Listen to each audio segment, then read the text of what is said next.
पिछले वीडियो में बात की थी ना, वो वार्नर थ्योरी की बात कर ली थी हमने, वीबीटी की बात कर ली थी। और हम आज जो चर्चा करेंगे वो बात करेंगे सीएफटी के बारे में, यानी क्रिस्टल फील्ड थ्योरी के बारे में। क्योंकि कुछ कमियां जो है ना, जो वीबीटी में रह गई थी ना, उनको पूरा सीएफटी ने किया था। ठीक है, तो हम इससे पहले कि सीएफटी में चर्चा करें, इससे पहले कुछ महत्वपूर्ण जो बिंदु है या पॉइंट है उनके बारे में हम चर्चा कर लेते हैं। देखो, जब हम वीबीटी की बात कर रहे थे ना, तो वीबीटी ये कह रहे थे कि जो ऑर्बिटल है ना, उनमें ऑर्बिटल की मिक्सिंग की बात कर रही थी। जैसे हम D2sp3 पढ़ रहे थे, sp3 पढ़ रहे थे, या sp3d2 या sp3d3 पढ़ रहे थे, यानी वहां पर ऑर्बिटल के मिक्सिंग की बात की जा रही थी। लेकिन अगर हम बात करें सीएफटी की, तो सीएफटी ऑर्बिटल मिक्सिंग की बात नहीं करती। ये सिर्फ यही कहती है कि जो जो लिगैंड और मेटल होते हैं उनके बीच में इलेक्ट्रोस्टैटिक इंटरेक्शन पाया जाता है ना। जिसमें क्या होता है कि जो लिगैंड जो होता है ना, जो मेटल के सेंटर मेटल के पास में जब अप्रोच होता है ना, तो उस दौरान क्या होता है कि कि मान लो शुरुआत में क्या होता है कि जो मेटल के जो डी ऑर्बिटल है ना, देखो ये डी ऑर्बिटल के साथ ही डील करती है, जबकि जो वीबीटी है वो मिक्सिंग ऑर्बिटल के साथ डील कर रही थी। लेकिन ये सिर्फ डी ऑर्बिटल के साथ ही डील करती है, न कि मिक्सिंग ऑर्बिटल की बात करती है। और साथ में ये भी एक ये कह रही है कि जो कॉम्प्लेक्स होता है ना, वो उसको पॉइंट चार्ज के रूप में डोनेट करती है। जैसे मान लीजिए कोई भी कॉम्प्लेक्स है, मेटल के साथ में कोई भी न्यूट्रल लिगेंड हो सकता है। जैसे मान लीजिए H2O, NH3, ROH, और इनको हम क्या कहें, आयन डायपोल इंटरेक्शन की बात करते हैं इसमें। और दूसरा हो सकता है कि मेटल के साथ में कोई लिगेंड हो जिसके ऊपर नेगेटिव चार्ज हो, है ना। क्योंकि हमें पता है कि लिगेंड जो होता है ना, वो हाई इलेक्ट्रॉन डेंसिटी वाला ही होता है। तो हो सकता है लिगेंड कौन सा हो, क्लोरीन हो, ब्रोमीन हो, आयोडीन हो, इस तरह के क्या होगा, इसको क्या बोलेंगे, आयन आयन इंटरेक्शन बात बोलेंगे। ठीक है, तो देखो यहां पर क्या होता है कि इस सीएफटी के अंदर जब कॉम्प्लेक्स का फॉर्मेशन होता है, उस दौरान सेंटर जो मेटल होता है ना, उसमें आने वाला यानी अप्रोच करने वाला जो लिगेंड है ना, वो सबसे पहले क्या करेगा कि जैसे मान लीजिए यहां पर देखिए कोई मेटल है ना। इस मेटल के पास में क्या हो रहा है, एक लिगेंड आ रहा है। तो हमें पता है कि लिगेंड एक हाई इलेक्ट्रॉन डेंसिटी वाला होता है, तो उसके पास है ना इलेक्ट्रॉनिक बहुत ज्यादा हाई इलेक्ट्रॉन डेंसिटी होती है। और जो मेटल है, मेटल के पास भी फील्ड डी ऑर्बिटल होते हैं, है ना।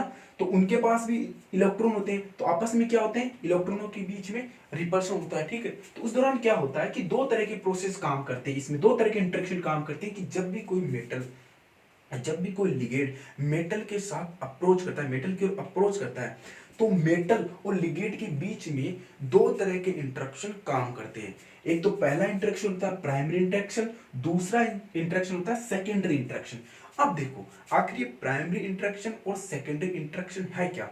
देखो होता क्या है कि जब भी कोई लिगेंड मेटल के साथ अप्रोच करता है, तो सबसे पहले हमें पता है मेटल के ऊपर पॉजिटिव चार्ज होता है और लिगेंड के ऊपर इलेक्ट्रॉन डेंसिटी या नेगेटिव चार्ज होता है। तो ये आपस में अट्रैक्शन करेंगे। ठीक है, अट्रैक्शन करेंगे, तो इस दौरान जो अट्रैक्शन होगा उसको हम बोलेंगे प्राइमरी अट्रैक्शन। लेकिन एक स्थिति ऐसी आएगी, एक पोजीशन ऐसी आएगी कि इस दौरान जो लिगेंड के इलेक्ट्रॉन है और मेटल के जो डी ऑर्बिटल के इलेक्ट्रॉन है, वो आपस में रिपल्शन भी करेंगे, है ना। एक पहला जो प्राइमरी इंटरेक्शन के दौरान क्या होगा कि दोनों एक दूसरे के साथ अट्रैक्शन करेंगे। लेकिन अट्रैक्शन करते करते क्या होगा कि मेटल और लिगेंड के बीच की डिस्टेंस कम होगी। तो उस दौरान हमें पता है कि लिगेंड के पास भी हाई इलेक्ट्रॉन डेंसिटी होती है और मेटल भी क्या होता है, उसके पास भी डी ऑर्बिटल में कुछ ना कुछ इलेक्ट्रॉन होते हैं। तो अब क्या करेगा कि प्राइमरी इंटरेक्शन होने के बाद कुछ डिस्टेंस के बाद सेकेंडरी इंटरेक्शन भी जनरेट होगा। और ये सेकेंडरी इंटरेक्शन क्या होगा, या एक तरह से इसे हम रिपल्शन भी बोलते हैं। क्यों, क्योंकि जो मेटल के इलेक्ट्रॉन है और जो लिगेंड के इलेक्ट्रॉन है ना, एक डिस्टेंस के बाद क्या होंगे, एक दूसरे के साथ रिपल्शन करेंगे। तो हम इसको क्या बोलते हैं, सेकेंडरी इंटरेक्शन। और जो अप्रोच कर रहे हैं एक दूसरे के साथ, उसको हम क्या बोलते हैं, प्राइमरी इंटरेक्शन। यानी एक स्थिति ऐसी आएगी, एक पोजीशन ऐसी आएगी कि दोनों के बीच की डिस्टेंस इतनी हो जाएगी, ना तो लिगेंड मेटल के और ज्यादा करीब जा सकता है और ना ही दूर जा सकता है। क्योंकि एक तो प्राइमरी इंटरेक्शन यानी अट्रैक्शन का काम करा, और सेकेंडरी इंटरेक्शन क्या करा, दोनों को एक दूसरे को दूर। देखो हमने यहां तक बात की प्राइमरी इंटरेक्शन और सेकेंडरी इंटरेक्शन। सेकेंडरी इंटरेक्शन में क्या होता है कि रिपल्शन होता है मेटल के इलेक्ट्रॉन और लिगेंड के इलेक्ट्रॉन के बीच में। तो एक स्थिति मतलब इसकी डिस्टेंस एक प्रकार से एक फिक्स हो जाती है ना। अब देखो अगर हम बात करें प्राइमरी इंटरेक्शन जितना ज्यादा बढ़ेगा, यानी कि जब सेंटर मेटल के पास में जितना ज्यादा लिगेंड करीब आएगा, यानी प्राइमरी इंटरेक्शन जितना ज्यादा बढ़ेगा, सेकेंडरी इंटरेक्शन भी उतना ही ज्यादा बढ़ेगा, क्योंकि जितना ये पास आएंगे रिपल्शन भी उतना ही ज्यादा होगा। दैट मींस हम कह सकते हैं कि primary interaction proportional to secondary interaction.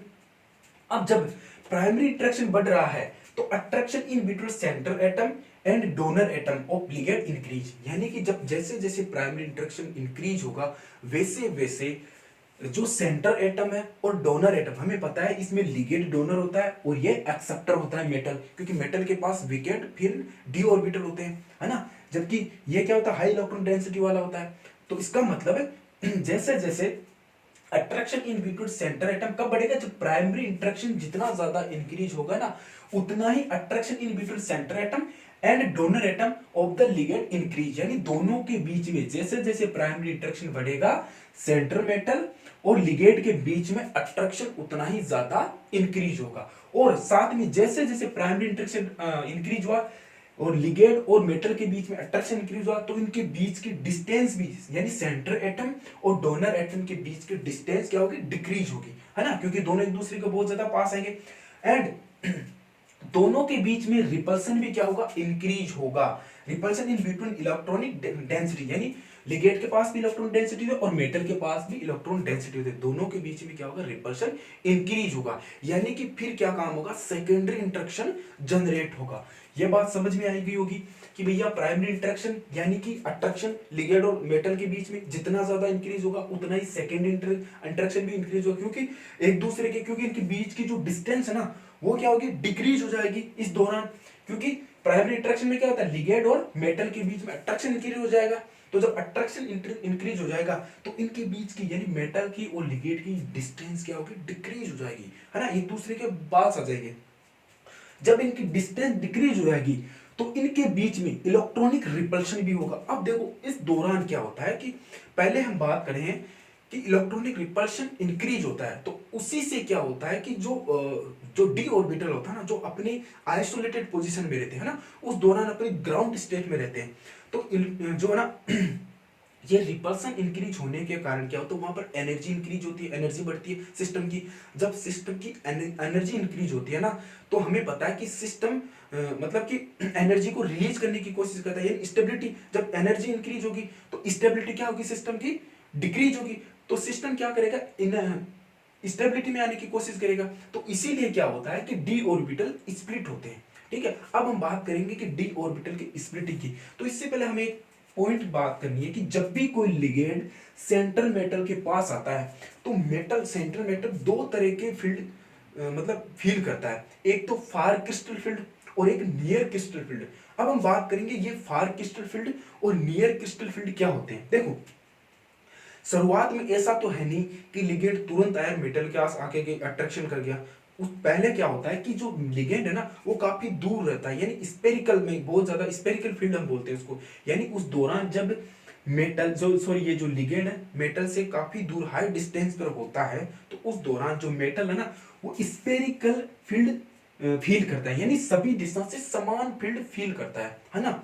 उस दौरान जब ये लिगेंड काफी हाई डिस्टेंस पे होता है तो हम उसको क्या बोलते हैं, फार क्रिस्टल फील्ड, यानी बहुत ही दूर से आने वाला क्रिस्टल फील्ड।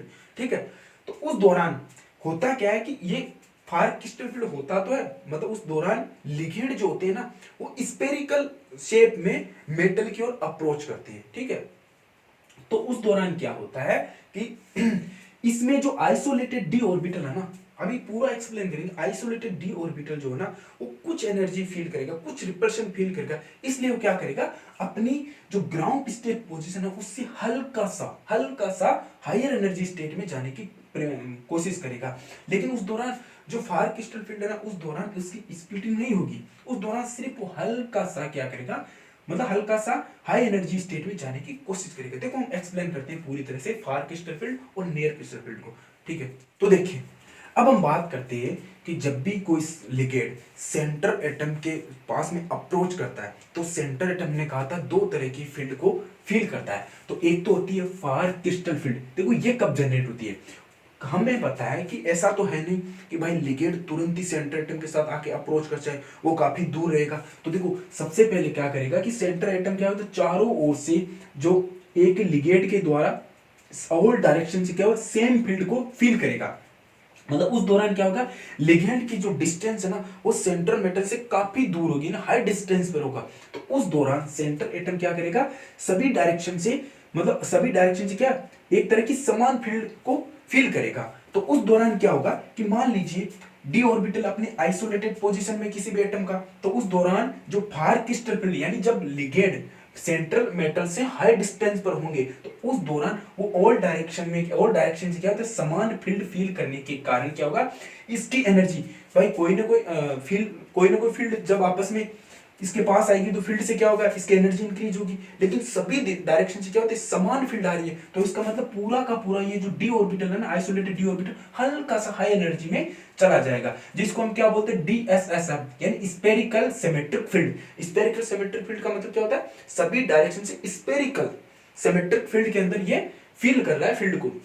तो इसीलिए क्या होगा, ये एनर्जी हायर एनर्जी में तो हल्का सा एनर्जी इसकी इंक्रीज हो जाएगी, हल्का सा, ये आइसोलेटेड से हल्का सा थोड़ा सा हायर एनर्जी में चला जाएगा, ठीक है, डी ऑर्बिटल। लेकिन देखो यहाँ पर फार क्रिस्टल फील्ड से क्या होगा, इसकी स्प्लिटिंग नहीं होगी, क्योंकि उस दौरान लिगेंड तो सभी डायरेक्शन में समान रूप से आ रहा है।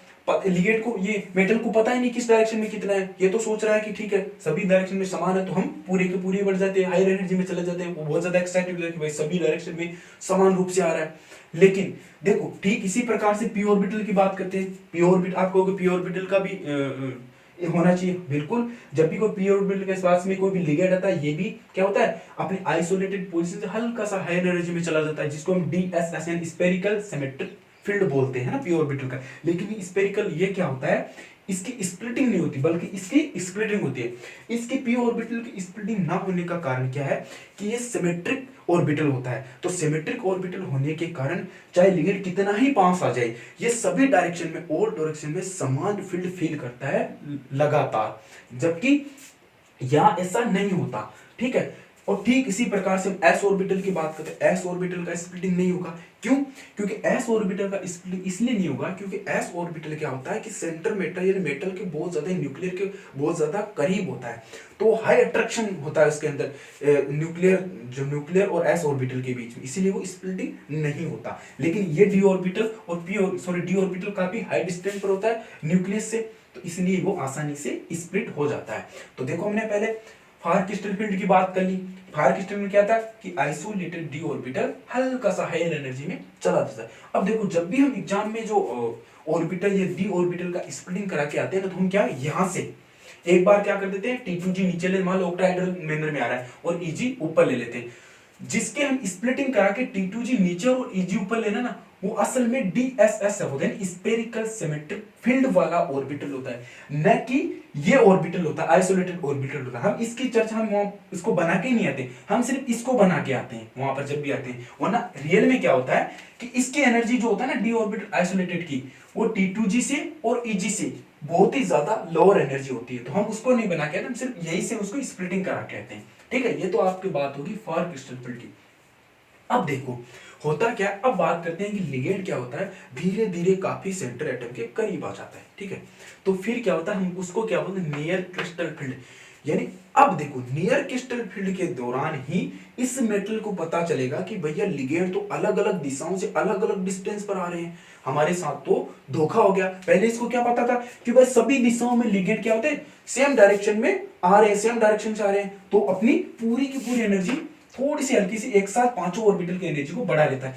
लेकिन जैसे जैसे ऑर्बिटल करीब आए ना, उसको पता चला नहीं भैया नहीं, ये तो अलग अलग डायरेक्शन में आ रहे हैं, कोई ऑक्टाहेड्रल डायरेक्शन में आ रहा है, कोई टेट्राहेड्रल में आ रहा है, कोई स्क्वायर प्लेन में आ रहा है, तो उसी के अनुसार डी ऑर्बिटल की स्प्लिटिंग हो जाती है। मान लीजिए कि ऑक्टाहेड्रल डायरेक्शन में आ रहा है कि भाई लिगेंड बहुत ज्यादा करीब आ गए, यानी कि स्प्लिटिंग के लिए जो रेस्पॉन्सिबल होगा ना, वो नियर क्रिस्टल फील्ड ही रेस्पॉन्सिबल होगा, ना कि फार क्रिस्टल फील्ड। तो हमने क्या देखा, शुरुआत में डी ऑर्बिटल अपनी आइसोलेटेड पोजीशन में होता है, जब लिगेंड इसके सेंटर एटम की ओर अप्रोच करता है टुवर्ड द सेंटर एटम, तो इस दौरान वो दो तरह की फील्ड को फील करता है, फार क्रिस्टल फील्ड और नियर क्रिस्टल फील्ड। फार क्रिस्टल फील्ड क्या होता है, सभी डायरेक्शन से मेटल जो होता है ना, समान डायरेक्शन और डायरेक्शन से सेम फील्ड को फील करता है। जबकि नियर क्रिस्टल फील्ड में क्या होता है कि सेंटर एटम के बहुत ज्यादा करीब आ जाते हैं लिगेंड, तो उस दौरान इसको पता चलता है कि भैया मामला तो गड़बड़ है।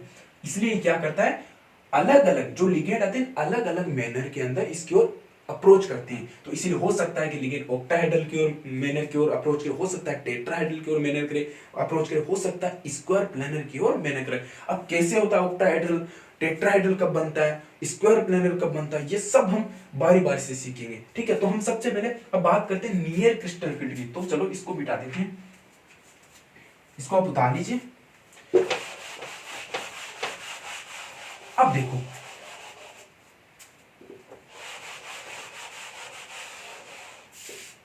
मैं इसको नीचे बना देता हूं, हम ऐसा समझ लेना डी ऑर्बिटल आइसोलेटेड पोजीशन में है सेंटर एटम।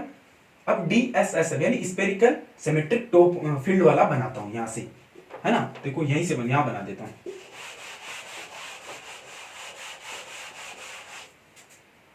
देखो शुरुआत में क्या होता है, हमें पता है कि जो डी ऑर्बिटल है ना वो अपनी आइसोलेटेड पोजीशन में रहता है।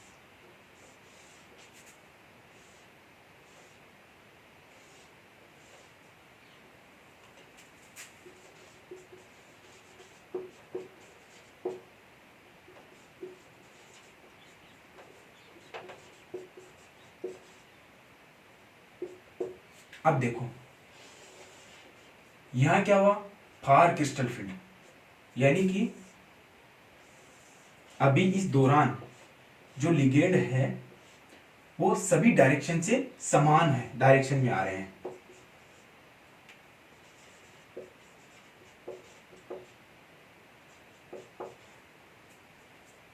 इसको हम बोलते हैं डी स्पेरिकल सिमेट्रिक फील्ड। अब देखो जैसे ही फार क्रिस्टल फील्ड का काम हो, यानी जो लिगेंड है वो फार क्रिस्टल फील्ड मैनर में आ रहे थे, अब देखो जैसे जैसे पास आएंगे वो सेकंड नियर क्रिस्टल यानी जो लिगेंड है वो काफी करीब आ जाएंगे सेंट्रल मैटर के। अब सेंट्रल एटम को फील होगा, सेंट्रल एटम को ये फील होगा कि भैया गड़बड़ हो गई है, कि ये जो लिगेंड जो आ रहे हैं ना इसके चारों ओर जो अप्रोच कर रहे हैं वो सेम डायरेक्शन से नहीं आ रही बल्कि अलग अलग डायरेक्शन से आ रहे हैं। तीन कुछ अलग डायरेक्शन से आ रहे हैं, तीन कुछ अलग डायरेक्शन से आ रहे हैं, दो कुछ अलग डायरेक्शन से आ रहे हैं। तो इस दौरान क्या होगा, इस जैसे ही जो लिगेंड बहुत ही ज्यादा करीब या बहुत ही ज्यादा करीब आ जाते हैं, अप्रोच कर जाते हैं, तो अब यहां से डी ऑर्बिटल की स्प्लिट होंगी। अब मान लीजिए हम बात करते हैं टेट्राहेड्रल सॉरी ऑक्टाहेड्रल में, अगर मान लो जो लिगेंड आ रहा है वो ऑक्टाहेड्रल में, देखो हम इसके बारे में पूरी अगली नेक्स्ट वीडियो में बात करेंगे, कब ऑक्टाहेड्रल बनता है, कब टेट्राहेड्रल बनता है ना, कब स्क्वायर प्लेन बनता है, सारा डिटेल में चर्चा करेंगे। तो जैसे मान लीजिए ऑक्टाहेड्रल बात करते हैं, तो हमें पता है कि अब यहां से ये ऑर्बिटल स्प्लिट होगा, तो स्प्लिट होने के दौरान ये दो भागों में डिवाइड होगा। एक तो इससे डीएसएसएफ यानी स्पेरिकल सिमेट्रिक फील्ड से हायर एंड लोअर एनर्जी की ओर चला जाएगा, एक इससे हायर एनर्जी की ओर चला जाएगा। जैसे मान लो हम बात करते हैं ऑक्टाहेड्रल की, ठीक है, ऑक्टाहेड्रल की, तो देखो ऑक्टाहेड्रल में पता है T2G लोअर एनर्जी में चला जाता है और EG हायर एनर्जी के अंदर चला जाता है।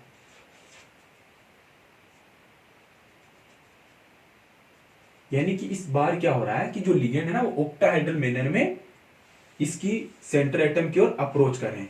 और देखो जैसे ही इनकी स्प्लिटिंग हुई तो इनके बीच का कोई ना कोई एनर्जी गैप होगा, उसको हम डेल नॉट या डेल जीरो से डोनेट करते हैं। डेल जीरो का मतलब क्या होता है, ऑक्टाहेड्रल के अंदर तो हमें पता है नीचे क्या है, यानी तीन ऑर्बिटल T2G वो लोअर एनर्जी में चला जाता है और दो ऑर्बिटल यानी EG हायर एनर्जी में चले जाते हैं। अब देखो असल में हम जब एग्जाम में या कहीं करके आते हैं तो यहां से स्प्लिटिंग कराते हैं इसकी, एक T2G एक EG। असल में वो क्या है, स्पेरिकल सिमेट्रिक जो फील्ड है ना वो है असल में ये, ठीक है। हम इसको बना के नहीं आते, अगर आप मान लो इसको बना के आते हो तब भी ठीक है। आप देखो ऐसे भी बना सकते हो इसको, जैसे मान लो यहां बनाता हूं,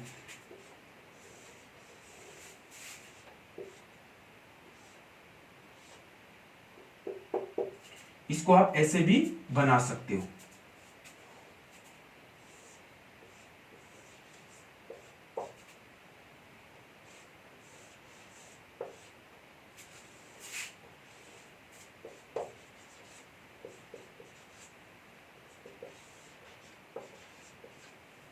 अब ये क्या है, डी ऑर्बिटल है लेकिन आइसोलेटेड है।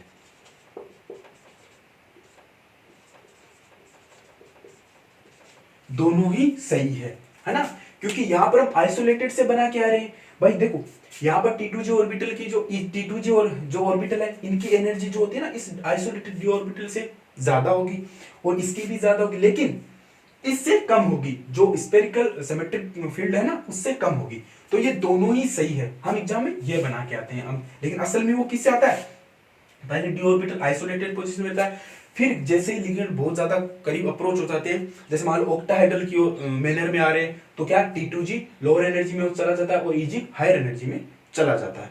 अब देखो हम अब बात करेंगे कि देखो ये दोनों के बीच का एनर्जी गैप है, उसको हम डेल जीरो से डोनेट करते हैं या डेल नोट से डोनेट करते हैं। इसका मतलब क्या है, ऑक्टाहेड्रल।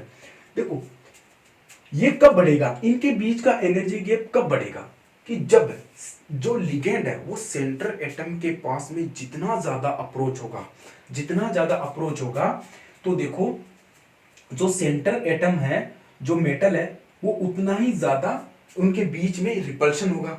जब जितना ज्यादा रिपल्शन होगा उतनी ही सिस्टम की एनर्जी डिक्रीज होगी। अब ये क्या करेगा, एनर्जी स्टेबिलिटी में आना चाहेगा, तो क्या करेगा, इस दौरान इन डी ऑर्बिटल स्प्लिट होगा, है ना। तो ये स्प्लिटिंग यानी जो डेल जीरो है ना इन दोनों के एनर्जी गैप, ये किस बात पर निर्भर करता है कि कितना ज्यादा मेटल और लिगेंड के बीच में कितना ज्यादा अट्रैक्शन हो रहा है। जितना ज्यादा अट्रैक्शन होगा ना स्प्लिटिंग एनर्जी उतनी ही ज्यादा होगी, यानी इनके बीच का एनर्जी गैप उतना ही ज्यादा होगा। अब कब ये जब ज्यादा होगा, कौन से लिगेंड होंगे कौन से नहीं होंगे, हम बात करते हैं एक स्ट्रॉन्ग लिगेंड के बारे में बात करते हैं। हम कहते हैं कि स्ट्रॉन्ग लिगेंड क्या करता है, जब भी कोई स्ट्रॉन्ग लिगेंड होता है ना तो उस दौरान इलेक्ट्रॉनों की पेयरिंग स्टार्ट हो जाती है।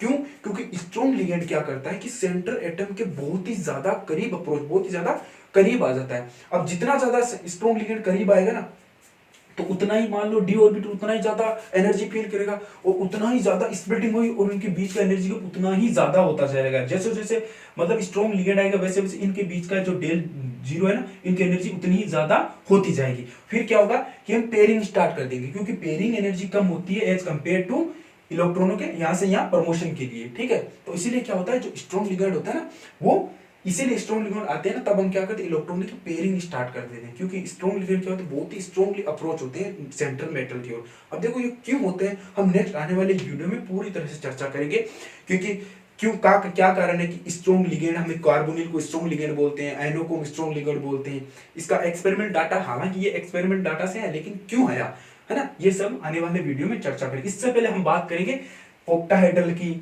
स्प्लिटिंग की, टेट्राहेड्रल स्प्लिटिंग की, है ना, स्क्वायर प्लेन स्प्लिटिंग की, इन सब की बारी बारी से चर्चा करेंगे। आई होप आपको यहां तक समझ में आ गया। एक बार मैं रिकॉल कर देता हूं। देखो सेंटर एटम है, सेंटर एटम के पास में जब भी कोई लिगेंड आता है वो दो तरह की फील्ड फील करता है, एक तो फार क्रिस्टल फील्ड। इस दौरान फार क्रिस्टल फील्ड में क्या होता है कि लिगेंड मेटल की ओर चारों दिशाओं से ऑल डायरेक्शन से समान रूप से फील्ड जनरेट करती है। यानी मेटल को क्या फील होता है कि भाई चारों ऑल डायरेक्शन से समान फील्ड आ रही है, तो उस दौरान क्या करता है वो अपने आइसोलेटेड पोजीशन से हल्का सा एनर्जी में इंक्रीज कर देता है। लेकिन जैसे ही लिगेंड बहुत ज्यादा करीब आ जाते हैं तो इसको मेटल को फिर एक मेटल की फील होता है कि अलग अलग डायरेक्शन में, हो सकता है वो ऑक्टाहेड्रल डायरेक्शन में, हो सकता है वो टेट्राहेड्रल डायरेक्शन में है ना, अलग अलग डायरेक्शन में आएंगे। तो उसी के मैनर से इनकी स्ट्रक्चर बनने जाएगी, फिर पता चलेगा ऑक्टाहेड्रल बनना है, टेट्राहेड्रल बनेगा, है ना, वो सब आगे चर्चा करेंगे। तो नियर क्रिस्टल फील्ड ही असल में डी ऑर्बिटल की स्प्लिटिंग के लिए रेस्पॉन्सिबल होता है। अब देखो पी ऑर्बिटल का हमें पता है स्प्लिटिंग नहीं होता,